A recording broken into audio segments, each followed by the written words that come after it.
Good morning. This is Larry McMillan with a stock market update recorded around noon on Monday, December 4th. So today we're seeing some selling in the S&P, not really so much selling in the broader market, such as the Russell 2000, which is actually up this morning.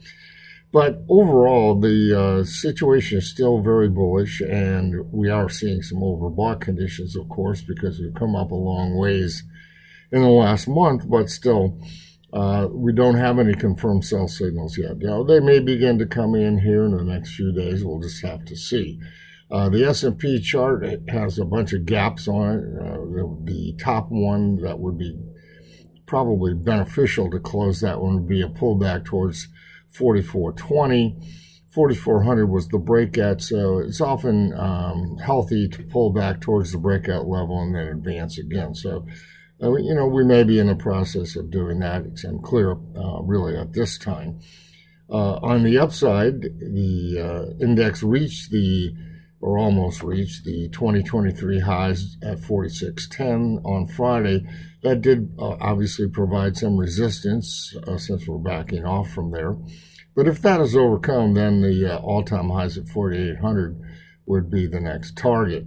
And as I said, on the downside, support is at 4,400. The equity-only put-call ratios remain bullish. They're declining sharply, and so they'll stay as buy signals until they roll over and begin to rise. Buy signals for the stock market, that is. The S&P itself has got a little bit stretched, and a McMillan volatility band sell signal is possible.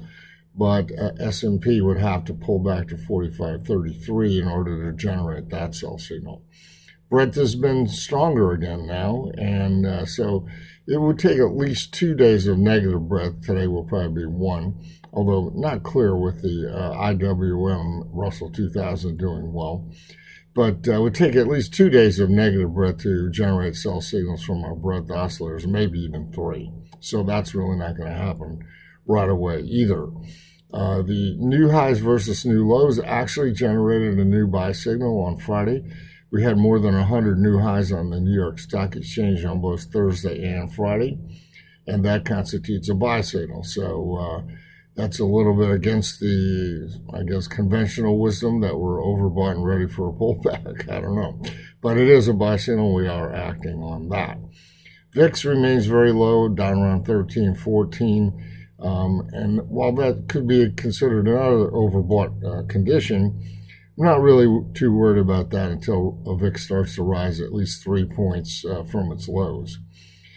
There's also the construct of volatility derivatives that's bullish for stocks as well. So overall, we don't really have any confirmed sell signals in place at this time. We're looking at a potential McMillan volatility band sell signal, and perhaps a potential Brent sell signal if Brent were to deteriorate. But really, at this point in time, it's pretty surprising that we're still not seeing confirmed sell signals, even though the market's advanced so far.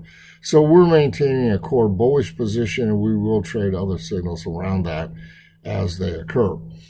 I invite you to visit our website. We'll be having some, holiday specials coming up soon, and take a look at our daily newsletters there.